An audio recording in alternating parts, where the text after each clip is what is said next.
All right, we are live. Good evening, everybody. Hope that you've had a great day. It has been beautiful outside today. Hope you got out and had a chance to go out and enjoy this beautiful sunshine. It's almost spring.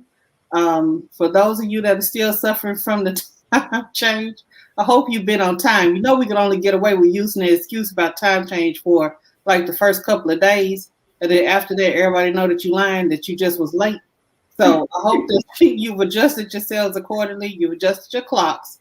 I am notorious. My clock in my car probably won't change again until fall because I don't pay attention to it anyway. But if you hadn't changed it, make sure you go ahead and spring for it. Lose our hour and all that other good stuff and find it later on, however that works and irritates everybody. But anyway, this is the Ladies Lounge. My name is Wanda Lowe, and I am your host. If this is your first time watching, thank you for tuning in tonight. We appreciate you watching. We're on every Tuesday night at 7 o'clock, unless I feel the need to take a break. And y'all, last week, I was tired. So I did take a break, and I actually had planned to take one tonight. But sometimes you can't take breaks when people have good things going on and you want to make sure that they can talk about them. So decide to go ahead and come on tonight. If you have not already, go over to our Facebook page and like us and click on the little button so you can get the reminders for when we do broadcast. You can also like us on Instagram and you can like us on YouTube. And all those pages will be the same name. And it's the Lady Sounds Wonder Low. If you like us follow us or subscribe on YouTube to the channel, make sure that you click on that little bell on there. And that way you get notifications whenever we post a new video. So, let's see. Before we get to the show, we just have to real quick go over. I call it the big story for the last couple of days is everybody's seen Kirk Franklin's apology by now, and they kind of have a little idea of what he was apologizing for. And I'm just gonna say this, and agree, disagree, however, do what you want to do. Sometimes you do have to be a little holy thug. Sometimes you have to say some things. You got to say some things to get some people together. And it does not matter if it's your kids, if it's somebody in the street. The way his son disrespected him, he was within his rights to say what he needed to say.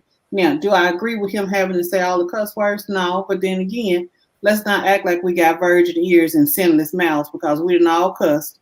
We didn't all said some stuff we ain't had no business saying, whether it was to our kids or if it was to anybody else.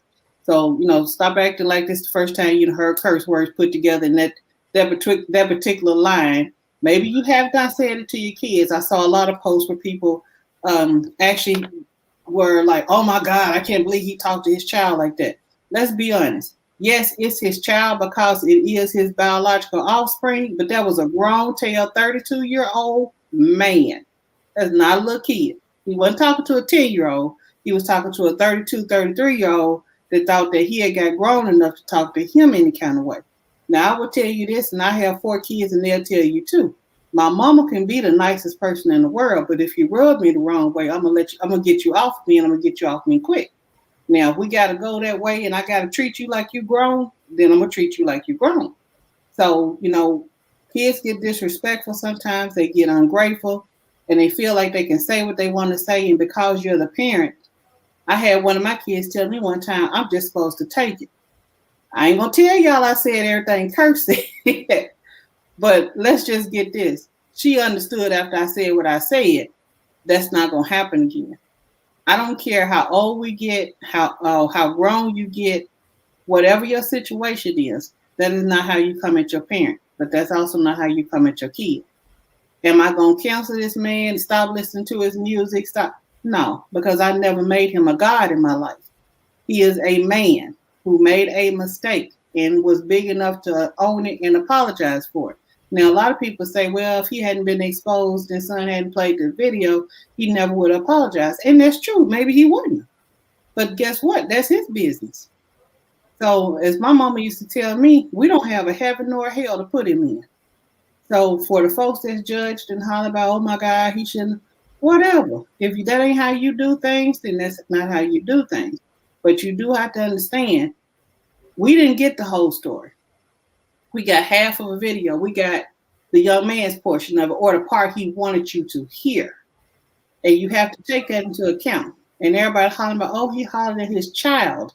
No, that is a child because it's an offspring. That's his. I mean, that's his kid, true enough. But that's a grown man.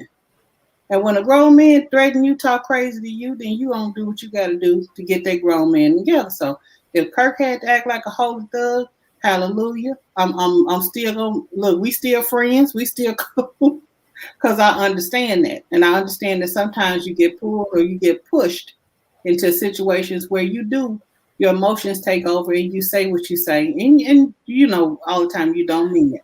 But when you let your emotions get wild with you, sometimes it goes the way it does. So I'll say this for me. Hey, Kirk Franklin, we still good. I'm still gonna stomp. We still gonna listen to the music. We're gonna keep it moving because everybody is human. We make mistakes. At least you apologize and then try to pretend you don't do wrong. So having said that, let's move on. That's my soapbox for the night. Look, that's my 2 cents on that. And we'll get on to the show. So anyway, tonight, y'all, I have a guest, and she's been on before. She's been on a couple of times before to talk about some of the wonderful things that she does in the community. Now, this is one of those folks that you have to have a lot of descriptors to introduce. So we can say, let's see, community activist, community advocate, outreach extraordinaire, people person guru. Let's see, organizer of the masses. I got a bunch of them. I'm trying to think of some other ones, but this is my really great friend, Martella Johnson. I think we've been friends now going on like 10, 11, 12 years or whatever. So, and we worked together at another nonprofit for many years. I enjoyed working with her. She has now branched out, and as you can see by her shirt, she has a nonprofit that she's doing called No Closed Doors Youth Group. And she's the executive director, founder, mother, what you the gopher, you the secretary, everything. And I welcome you tonight to come and talk about what No Closed Doors Youth Group is doing. So, Miss Johnson, welcome to the Ladies Lounge. Thank you so much. I'm happy to be here. All right. Tell us a little bit more, because I think I described you, but I want you to tell people a little bit more about yourself so they can get to know you. Well, of course, first of all, I'm a mother. I'm an advocate for homeschooling. I branched out and started homeschooling my children because of a lot of difficulty that they were facing in the public schools. They were being harassed by students, teachers. It was just terrible. So I began to look into homeschooling to see how I can be better equipped to give my children a more structured, sturdy, and safe environment for them to learn in. I'm also, well, I'm a community organizer, and as you mentioned, I started doing community organizing. Actually, I would say in like 2008. But I actually became a part of a community organization. It was Acorn. When I first started out, I was a tax preparer for them for the VITA program.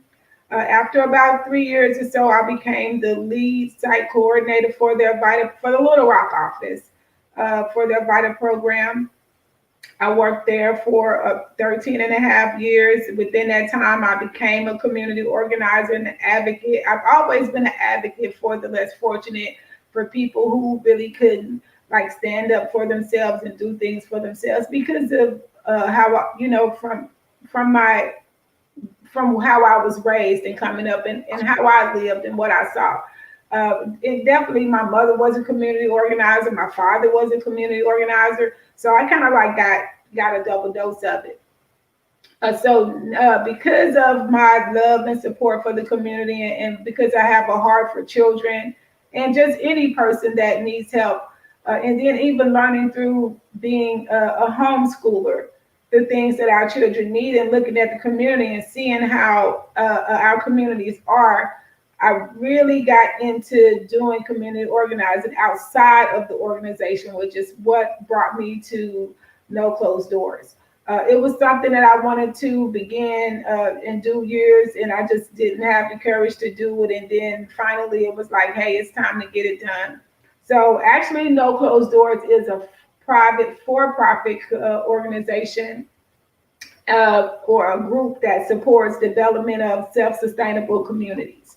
and that's what we want to do. Our mission is to create a community supported educational system that sustains their surrounding neighborhoods by providing hands-on training and socioeconomic skills, services and products, leadership, and self-sufficiency through independence by teaching youth between ages of 10 and 15, helping them to gain and acquire those skills, helping them to understand what it means to be active in your neighborhood, in your community, how to be a powerhouse, and also how to help and assist your family, and just teaching them different things that I know that I would say 90% of our youth probably isn't interested in.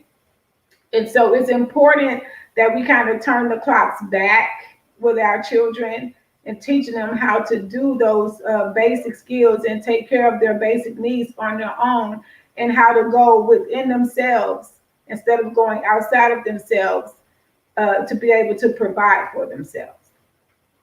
I think amen go right there. See, I told y'all she do something every day. Okay. I know one of the things that you all are focusing on as far as sustainability goes is I know you're doing a community garden. So talk a little bit about that project.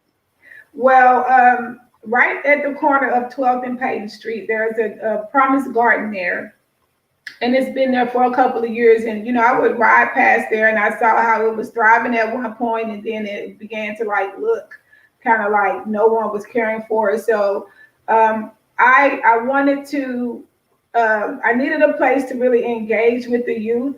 And I thought that location was really great because that community is very underserved. A lot of the people that have lived in that community for years, they are dealing with trauma, mental trauma, emotional, physical trauma. And I was like, we really need to bring that garden back and to make something be beautiful in that space, to bring a different energy in that space.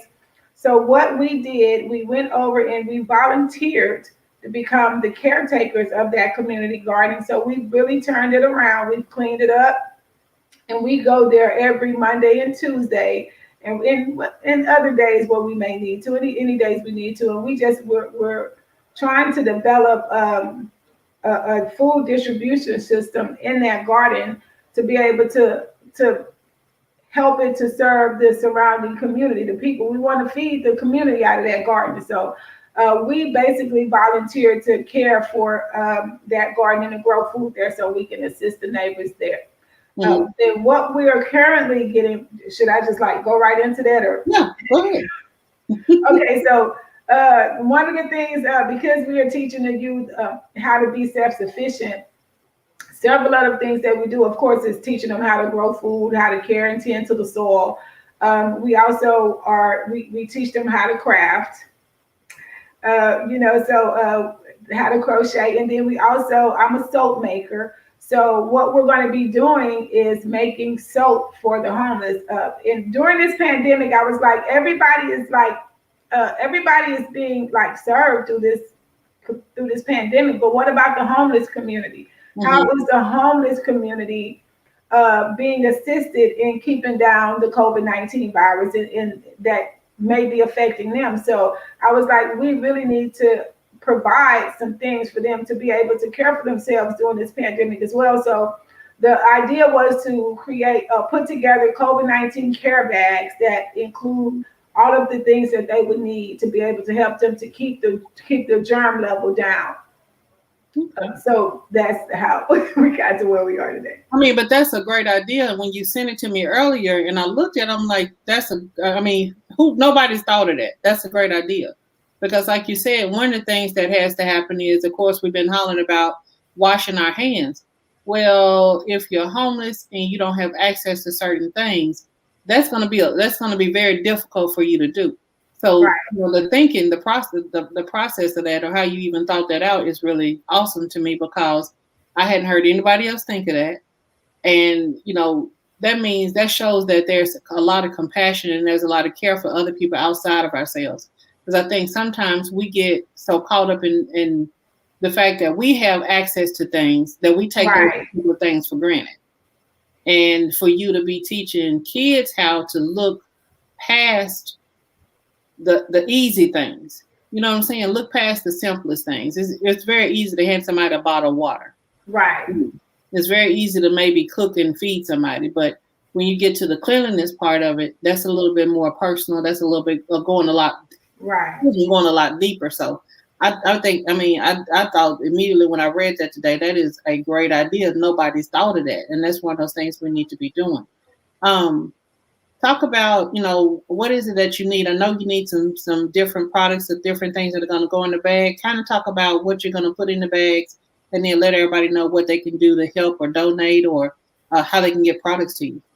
Okay, well, when I first came up with the idea, I was like, hey, I'm a soap maker. And most times when you go into public restrooms, there's no soap, there's no paper towels, there are no things that you can really use to wash your hands and dry your hands, and definitely not for the homeless, because they have access to public restrooms and stuff. But if they go in there and there's no soap or nothing, they're not being able to clean. So hey, why don't we just make some soap give them some soap? And so in the bags, the thought is to put a face towel, some masks, because they need to have their masks too, a bar of soap, toothpaste, toothbrush, mouthwash, dental floss, and Q-tips. Because I know for me, if I get something stuck in my teeth, I'm not going to rest until I get it out. And we know that the homeless population doesn't have dental insurance, and they really don't have great dental care. So we're feeding them all the time, but they need to be able to have something, because I'm sure they want to brush their teeth, and this will keep them from, they don't really go in stores because people throw them out, and stuff like that. So they need something to help with their dental hygiene. And I also know if my ear gets to itching, that's a, thing for me. And I was like, those are things that I think that they will really be able to use and appreciate, that will kind of just make their lives just the simple things that, little things can make your life a lot easier. Yes. So what we are putting in the bags, again, are the face towels, which they can use to wash their face and clean their bodies up when they go inside of the public restrooms. They have the soap, if they can use the soap to wash themselves, clean their towel. They can brush their teeth and, care for themselves. And then also for the homeless women, they need monthly sanitary products. So we'll be putting some of those in the bag.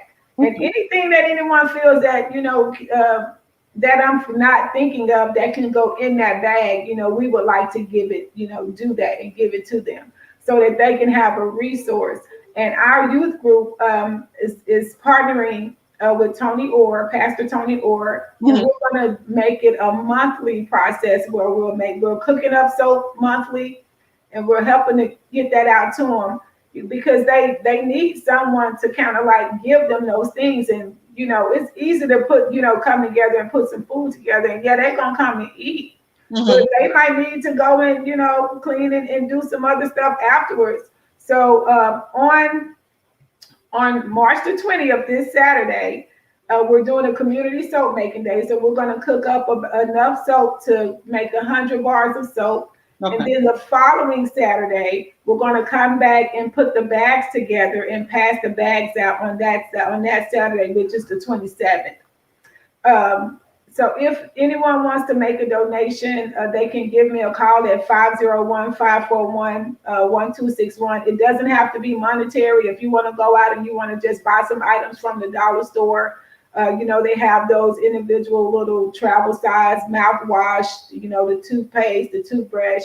Those are the things that we're looking for. We will be over at 12th and Payton Street at the community garden. That's where we're going to do the distribution. We also know that it's going to have to be mobile as well, because there is a homeless population in that community, but there are homeless populations down in the River District, under overpasses. There may be over by the soup kitchen downtown. If anyone knows of a place where they know homeless people congregate, or that's where they go, we're looking for those locations so we can get the COVID-19 care bags to them as well. Okay, that's it. So we'll be there Saturday at 10 a.m. if you want to come by and drop off some donations that on Saturday. But also if you want to, I can meet you. I'll come to where you are and pick it up. We just need anything. We're making it easy for anybody to donate. If you want to donate, call me at 501-541-1261. If you don't want to have to go to the store, we take cash donations, and we also, like I said, we accept in-kind donations as well. Okay. Now let me ask you this: are you needing supplies to make the soap also?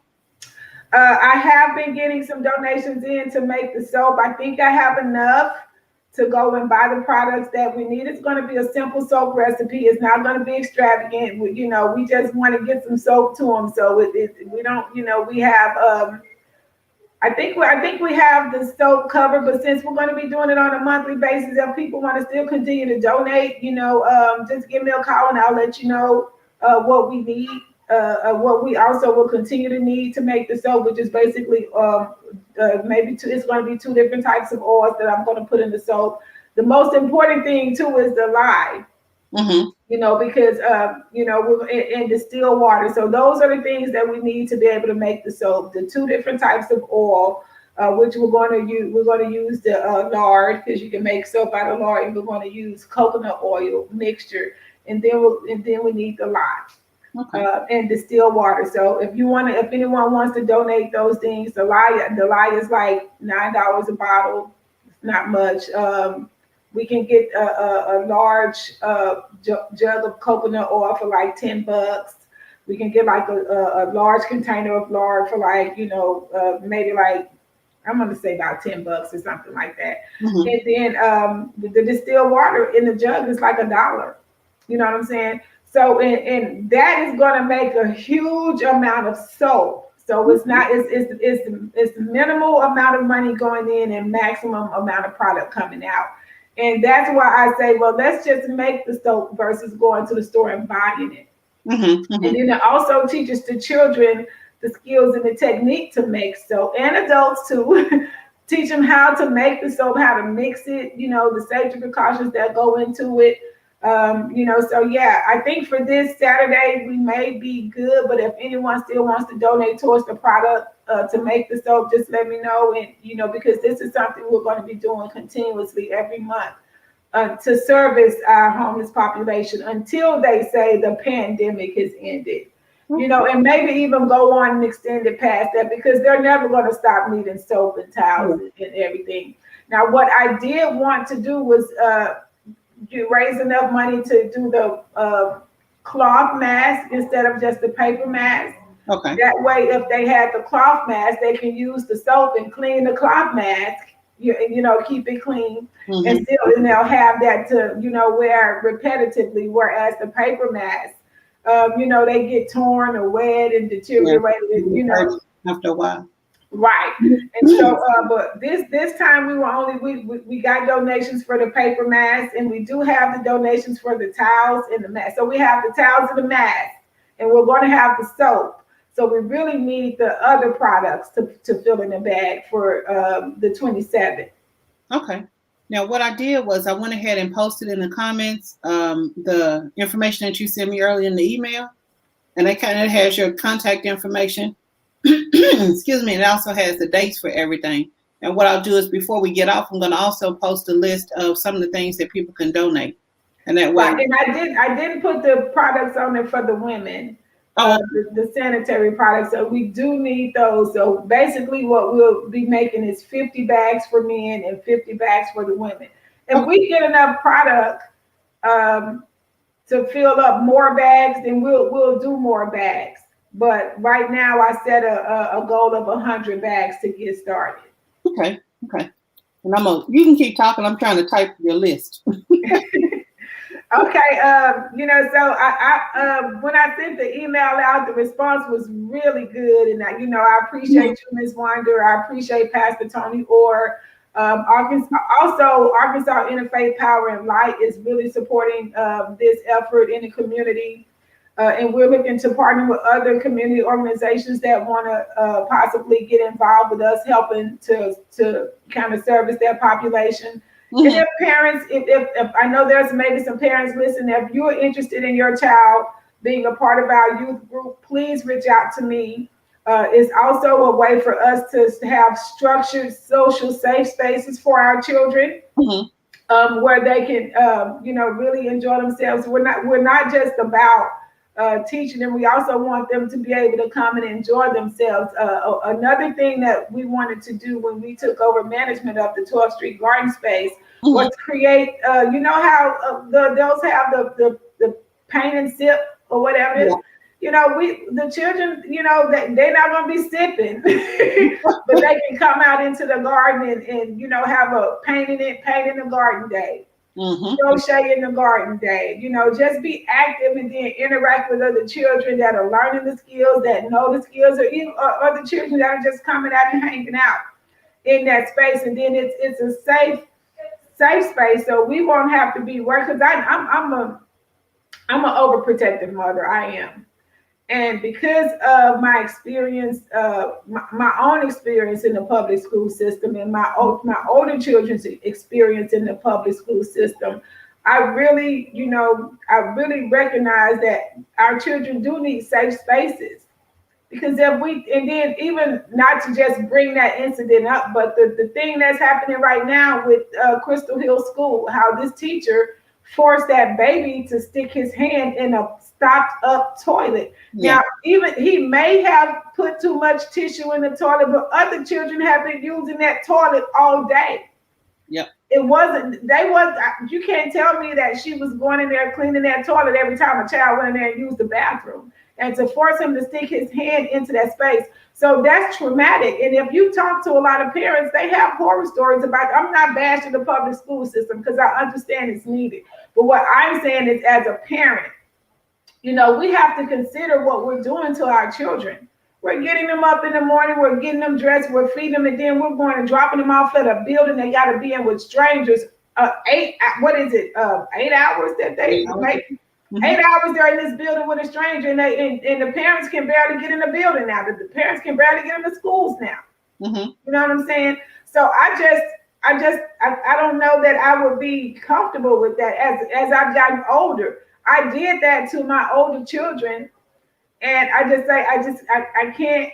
I'm not comfortable with even the concept or the thought of that. Just dropping your baby off and sending them into a space where it's just full of strangers. Who's going to defend them? Who is their advocate? And so we have to advocate for our own children. So it's very important for them to have safe social learning spaces that they can come into, and that their person can, they can be loved for being who they are, and they can be encouraged to be who they are.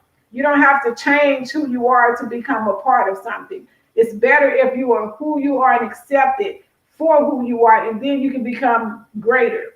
You can bloom, you can develop, and you can understand that it's okay for me to be accepted for who I am, for my personality, for the things I like, for the things I talk, to not be ridiculed and called names and different things like that. So that's why No Closed Doors is really trying to be more active and more visible in the community, because we want to spread that message to parents, and we want children to understand and learn that message as they're growing. And as we support the children and we're supporting their parents. I grew up I really don't like to use the term single mother, because my mother didn't conceive me by herself, but she did raise me by herself, and so I grew up, the middle child. My mother had 9 children, 8 living, and I was the middle child. And so I cared for my younger siblings and stuff. But there were times when I was growing up when I wish I could have got a job to help my mom out. But there are other ways that children can help their parents out. If your child learns how to grow food, they can be growing little tomatoes, little cucumber vines and stuff around the house. That's, we gonna eat that. You know what I'm saying? If they learn how to make soap, of course, they need, but even if they need to know that if there's a place where your child can go and learn how to make soap and bring some soap home, as a parent, you're not going to appreciate that. That means you don't got to buy no soap. That's true. If your child can learn how to crochet And every one of my children crochets. Okay. Yes, they do. Then wintertime come, you got your hats, you got the scarves, you can crochet sweaters, socks. You know what I'm saying? Mhm. I would rather my child be working on a crochet product instead of trying to see how they can go out and make some money slanging dope, which, you know what I'm saying? Yeah. So our children need something other than video games. You know, they need to do something other than, and again, Wanda, this is a little bit of a pet peeve of mine because I'm not against sports, but we got parents that'll take their child to a sporting event before they'll take them to an educational event. That's true. And it's more important for me that our children are educated and picking up skills that they can assist themselves with once they become older, but assist their parents with as while they're young, so they won't feel so helpless in their situations. That's true. Now, I totally agree with you about the helping part. Because, like you said, if you teaching that child a skill where they can grow food, they know how to make different crafts, they can sew, they can crochet, they can do all these different things. Not saying, and I know somebody's going to misunderstand it and think that we're pushing child labor or something like that. That's totally not it. What you're doing is teaching your kid how to use the skills that they can learn in this group to make their lives better. This is about improving your skill level. Too many times now we see kids hanging out, not doing anything. They have no clue. If you ask them where you get cucumbers from, they think they came from Kroger. That is not where they came from. They actually grow on the vine someplace. And it's sad that you have some adults that don't even know where food comes from. So this is one of those ways that you use. I grew up in the country. And we were talking about this not too long ago, and it's funny now. It was not funny then. And if you grew up in the country and your thumbs was purple, you know exactly what I mean. I don't even have Sucking peas, baby. some doggone freaking field peas, man. I hated them things, and I don't eat them to this day because I had. You don't eat purple heart peas? No, ma'am. No, ma'am. Don't even bring You one. don't know what you're missing, baby. Purple heart peas and okra. Ooh wee. I eat the okra all day. I don't fool with no purple peas. See, what we're talking about is self-sustainability. Exactly. And that's what we're talking about. What was the biggest problem what was the biggest issue when the pandemic hit and they cut everything, they shut everything down? No one knew where to go and get stuff that they needed. Exactly. No one knew how to get to, and people were worried about how am I going to feed my children?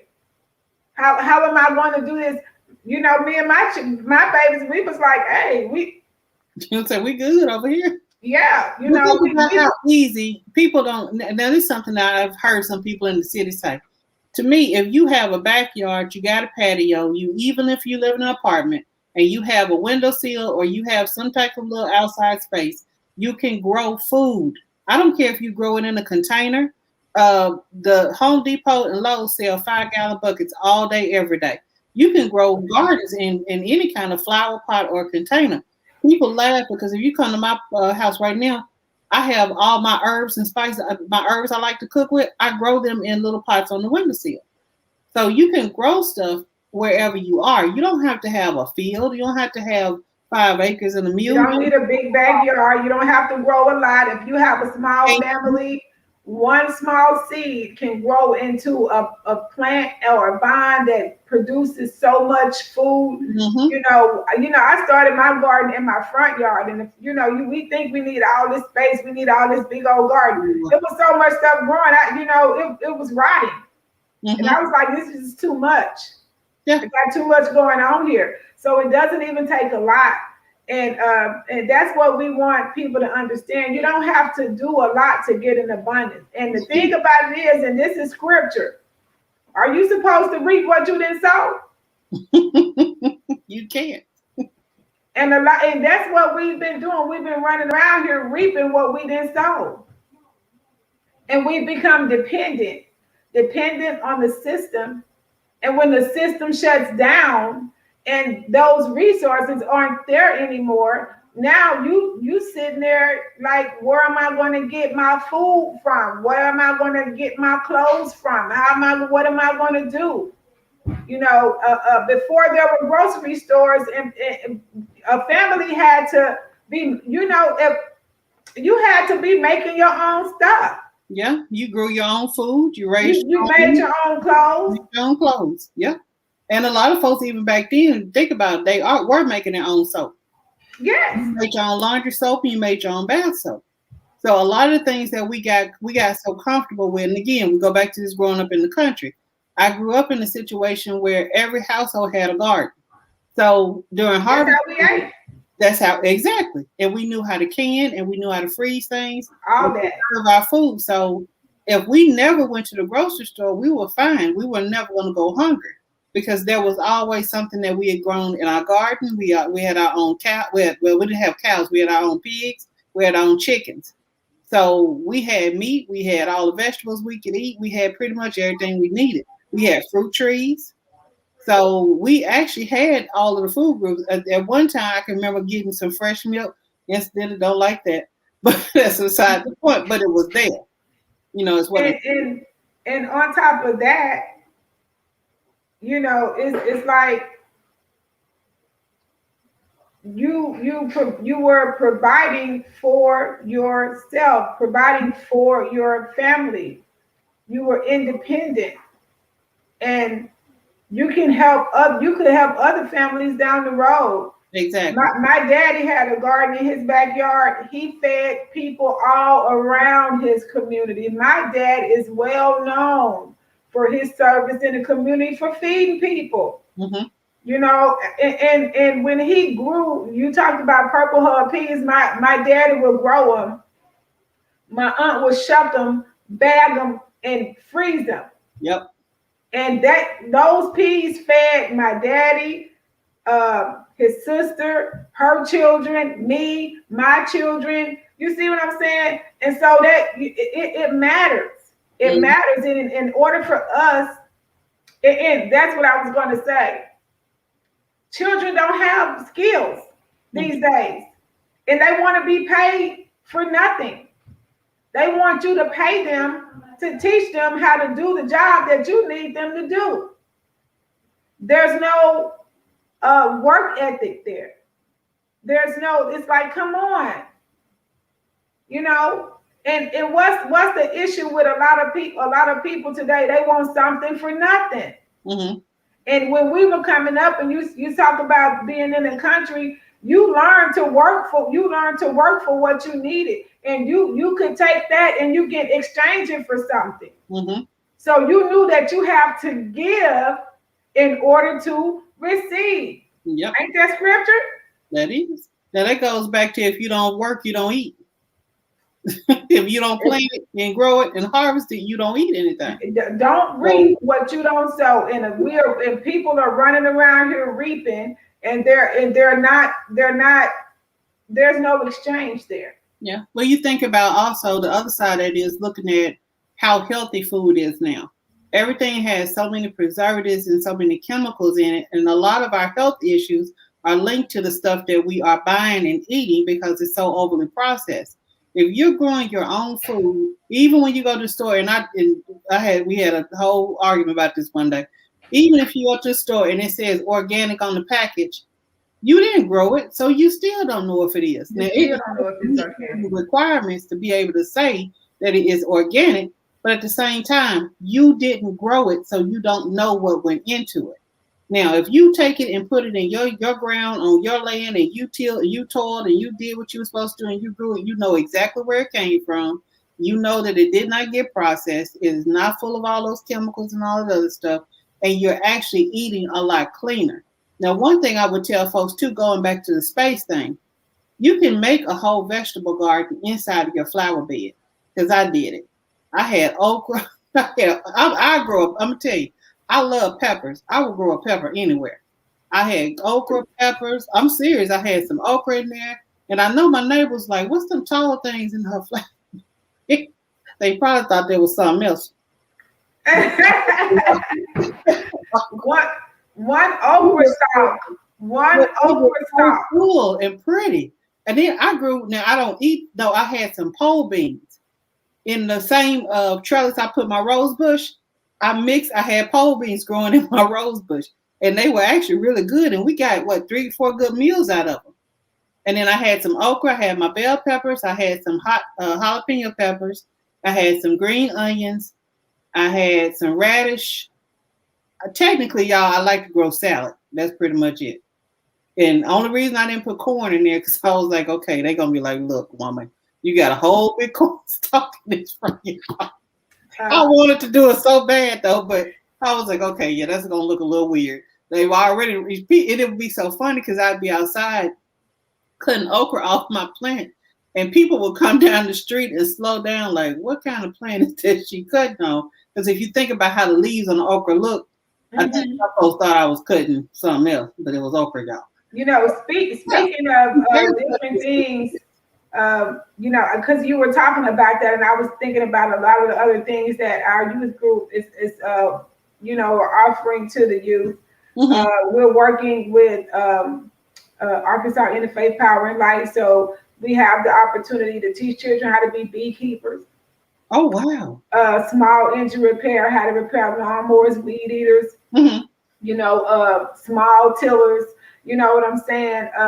Right now, you know, you can, if you want to grow some mushrooms, you know, call me. So, because I'm growing like 3 logs of shiitake mushrooms in my backyard right now. Do you know how big of an industry that is? I watch what is my channel? Create a Lot. And one of the things I watched the show, these people had a mushroom farm and the other one was a snail farm. And they grow snails for escargot and for different dishes. It is $1 million industry. And they're doing it in what's the thing that you grow stuff in? Greenhouse. Look, mini green. Yes. We just finished greenhouse assisting in building a mini greenhouse / chicken coop. So the frame of it is the same. You can use it as a greenhouse or a chicken coop. Now, when I say a mini greenhouse, it's to extend the growing period. But during the wintertime, you know, if you really want to do that, you can stick your little small heater in there and circulate that heat in that greenhouse and turn it into that, you know, that all winter, you know, they can have that warmth. But those are the things that we're offering to the youth.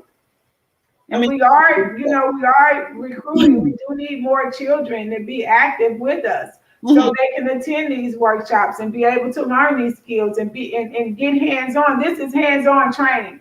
And I understand about the classroom and being in the classroom and instruction and everything. But for me, as a child, I can read and learn how to do something. But if you show me how to do it and I'm doing it with my hands and stuff, I'm picking it up. I'm picking up that skill and I'm going to know how to do it.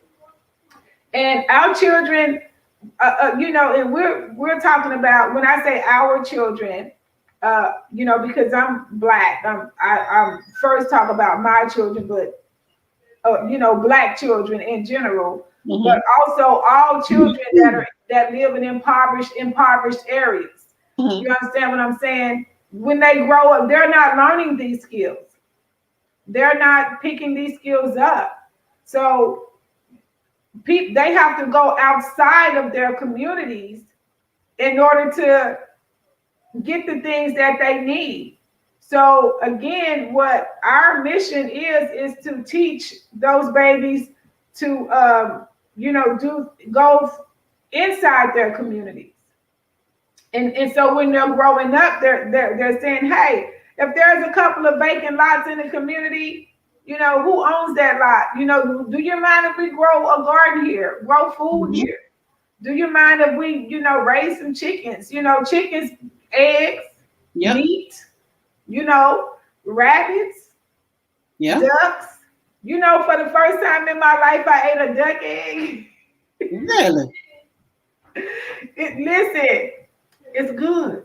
Yep, they're a little strong, but they are good. It's real rich. Yeah. So, you know, I had to mix it with some chicken eggs, but, you know, I was like, I can't believe I'm eating the duck egg. And you learn so much. So our children are really missing out on a good experience in learning and being interactive, going back to, you know, the roots of self-sufficiency, going back to being a provider for your family and for yourself and for your neighborhood, for your neighbors. You know, there's this huge gap between children and adults and elders. Exactly. So the children are like, I'm going to go over here and I'm going to be over here because this is what's pulling, this is where I want to go. And so, but there's a pull out of the community. That pull is out of the community.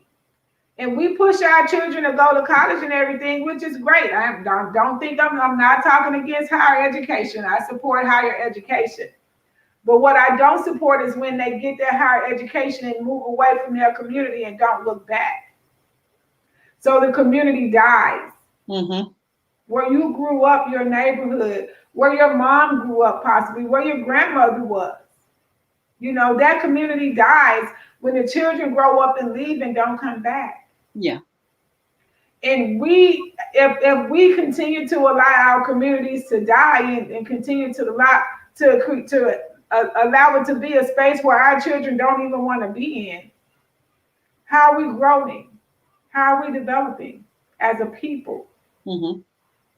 That's important. That makes sense.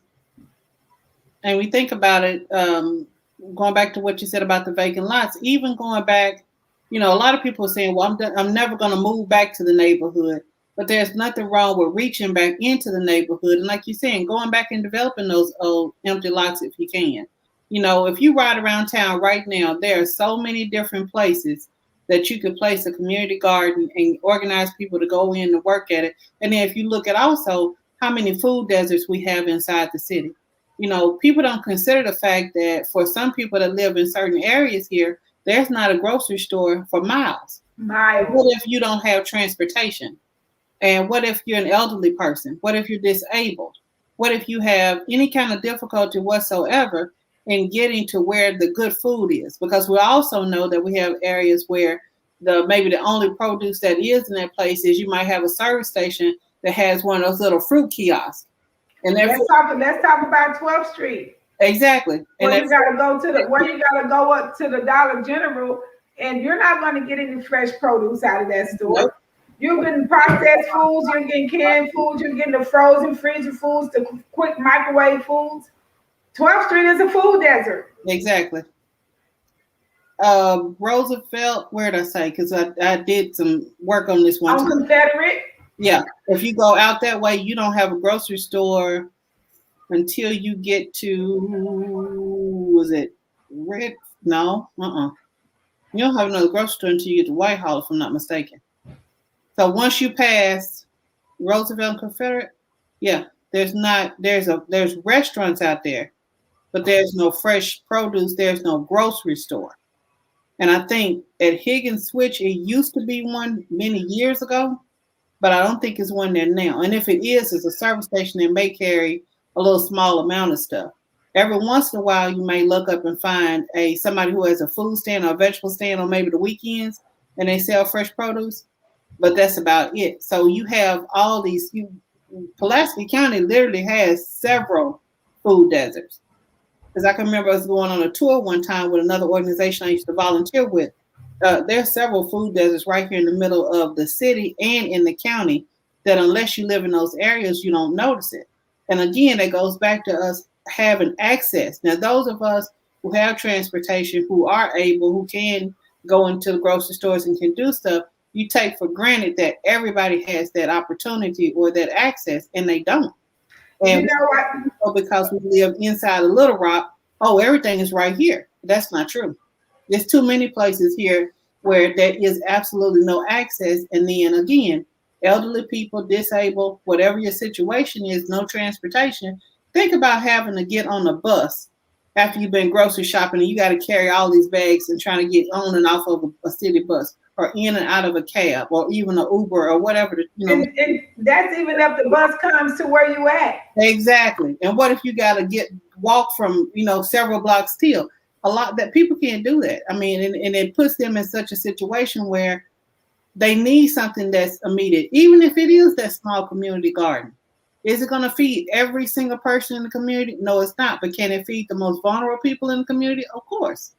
Of course you would take care of your elderly people, your disabled, or your people who are lower income that maybe can't afford to go out and do whatever. You take care of them first. But it would also, like you said, be putting something back in the community and building the community back up, because a lot of the things that happen to us is because we just lack stuff. Listening to somebody, okay, ooh, see, this is what happens when you in webinar mode and you've been on 16 webinars. I swear I live on Zoom and this and this, that's what we do. And I was listening to somebody earlier and they were talking about how, so many people, how much crime has gone up during the pandemic because people have lost their jobs, they don't have money, they're stealing and all, and I'm going, sometimes things hurt you to hear them, but they're true. And I'm glad you mentioned that because that's what I was going to say earlier. People are, and I don't even like this term, black on black crime. It's just crime. It doesn't exist. It's just crime. It's just crime. But if you want to address crime in your area, and it's the young people, they don't have any skills. Yeah. They don't have skills.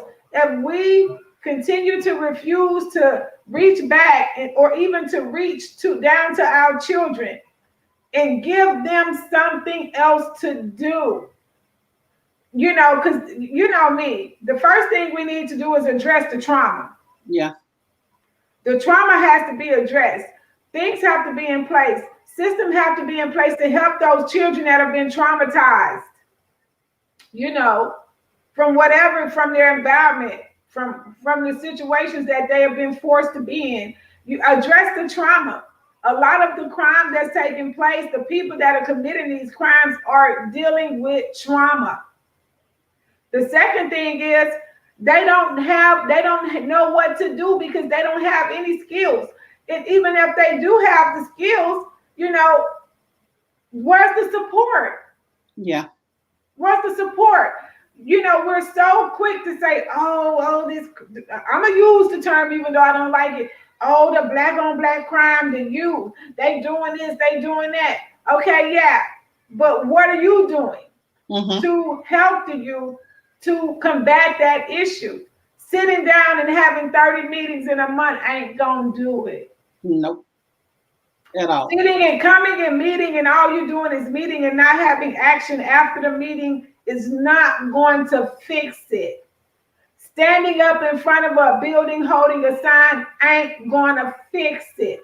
It's not going to do it.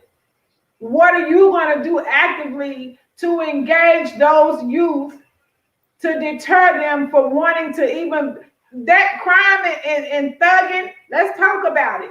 Thugging is attractive to our children because thugging is a way that they learn how to protect themselves and defend themselves.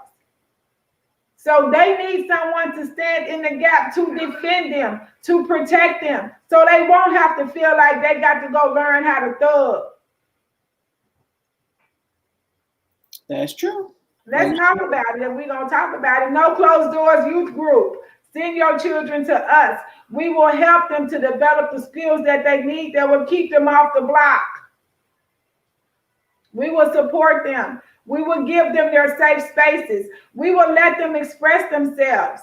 Can your child express themselves when they sitting in that classroom and they got heavy stuff on their minds from something that may have happened in their home or something that may have happened to someone that they love? They stressed. They dealing with it. They get to school. They can't go and they can't go and say, I can't think right now. I just can't really participate in this, I can't hear what you're talking about because I got some stuff. I need to go over here and I need some time. I need to be able to work through this issue right here because I can't focus because this issue is dominating my mind. Yeah, that goes back to that little question you always used to hear people say, why can't little Johnny read? Little Johnny can't read because little Johnny went to bed hungry last night. Little Johnny hadn't had a chance to have a bath or a shower in the last couple of days because the water is off. Little Johnny cannot do his homework at night or study because there are no lights at his house. Little Johnny can't get any rest because he's afraid to be molested at home. Little Johnny getting abused at home. Little Johnny is homeless. Little Johnny worried about his mama because little Johnny see his mama going through some problems. Little Johnny ain't seen his daddy since I don't know when. Or little Johnny got folks that's trying to snatch him up away from his mama and he don't really want to leave because he know his mama got problems. He want to be there and support and help his mama, his daddy, because we got single fathers out here too that need help and assistance. We ain't leaving nobody out. Yep. Look, Johnny got problems like Big Johnny got problems. Exactly. You know, children are children, but they have feelings, emotions, and they deal and they go through everything that we go through. We think because as long as we provide a roof over our children's head and we give them food and we make sure they got a nice, comfortable place to live, that they shouldn't have no issues. But little Johnny and little Susie dealing with your issues while you going through them. Yeah, that's true. They need some help. They need to know. They need to be taught skills to work through their trauma. I had to remind myself because I remember when my little baby, Annalise, she was about 4 or 5 years old. And and she used to get so mad. She used to get so angry. It just used to boil. She used to be like, I say, listen, baby, when you get upset and when you get mad like that, just take you some time to calm down. Mm-hmm. Take you some time to calm down. And she listened to that. And so then when she would get to that space and I'll be saying, what's wrong? She'd be like, just let me calm down. Just let me calm down. And so I was just the other day, I was hyped up and I was like, you need to take your own advice. Mm-hmm. You need to do like Annalise used to do when she has mastered that. Mm-hmm. So you need to be like, oh, just let me calm down. Okay, let me breathe. They have to be taught techniques and skills to work through their feelings and emotions that they don't understand. Because tell me, as an adult, you will understand every feeling that you're dealing with and you're going through. You don't. So how can we expect our children to be what we're not? The babies need support. The babies need training. The babies need to learn skills and techniques that's going to help them cope and that can carry them through their adulthood. That is true. Hey, that's why you have people on the street homeless. That's why you got people on the street thugging. That's why the crime is going up. Because they lack skills and techniques and training to cope with their trauma or whatever trauma or whatever feelings and emotions and thoughts that they're going through at that time. Mm-hmm. And that's what we're here to try to do, to try to change it. And what better way for a community to grow than to have a space, a community educating source where your children go to and they're learning these things. And what better way for a community to become self-sustainable is if you had a school that your child can go to, and all of this is happening at that school, instead of going out to the grocery store to go buy stuff, you go to your child's school to purchase the produce and stuff that your children are learning how to grow. You go buy the soap from that school that your children are that your children are learning to make it. It's a resource for the community. Learning how to care for the elderly. Learning you talking about. Let's talk about internship and community service in the Black community. Mm-hmm. Where is it? You can see in every other community and every other race of people, their children have these. They doing plant a tree. Mm-hmm. Community garden, crafting circles. I mean, how many Black children do you know are a part of making crochet hats for cancer patients? Wow. You see what I'm saying? Yep. Where's that resource for our children? Where's those skills and those techniques for our children? I'm gonna get off my soap. You done got me started tonight. I'm gonna get off my box and let you have it. I'm trying to get you to slow down a couple times. I'm like, you know what? I'm just gonna shut up and let it go. I mean, but and you're passionate about it, and that's what we want. That's what we need. We need people that are passionate about helping our kids. We need folks that are passionate about giving back to the community and then showing the kids how to do it the right way. This is not about posting stuff on Facebook to get likes and to be seen. This is about actually getting out there and doing the work and then feeling good that you've done something good for somebody. So we have about 30 seconds left. go ahead one more time and tell them the dates of the events and what you're going to be doing and how they can help. Okay, Saturday, March the 20th, we're doing a community soap making day. We will be right on the corner of 12th and Payne at the Promise Garden there, cooking up soap for the homeless. On March the 27th, which is the following Saturday, we're going to create the COVID-19 care bags for the homeless and distribute them out. If you want to be a part of it, if you want to volunteer, give me a call at 501-541-1261. You did that in like 30 seconds. That was perfect. Thank you so much. I sure appreciate you coming on tonight. Great information as always. I love the passion. It's always good to talk to you because you have me fired up and thinking I can go save the world and do all kinds of stuff. And put your cape on. I know we can all do something. Now we can't do all of it, but we can do some of it. Something. So hopefully you've inspired some people to get involved, and I hope that you get some phone calls this week. I'll definitely be bringing you my donations on Friday. And if there's some other things that you need me to do, then you know me and my feet, we having a battle again. So I'm moving slow. As my friends say, you slow, but you show. So, you know, I'm going to get it. Thank you so much for having me. Thank you for always supporting my efforts and everything. Mm-hmm. You have always been a pillar of support for everything that I've tried to launch out and do. And I hope that you feel that I've returned the support to you as well. Thank you, Ms. Wonder. Thank you, Ms. Martella. I appreciate you. Well, y'all, this has been another great show. I so appreciate you. I hope that you get plenty of folks to donate and that they bring in things to help you out with the project. Make sure that you all tune in next week. We'll have another great show for you in the Ladies Lounge. I'm your host, Wonder Low. I will see y'all next Tuesday at 7 p.m. right back here, same place, same time. Make sure you like us, Facebook, The Ladies Lounge Wonder Low, YouTube, The Ladies Lounge Wonder Low. Hit that little bell so you can get notifications of new videos, and follow us on Instagram. So appreciate you all. Y'all have a great night. Thanks. Love you. See you next week. Bye. Bye. Wait a minute, y'all can't find my button.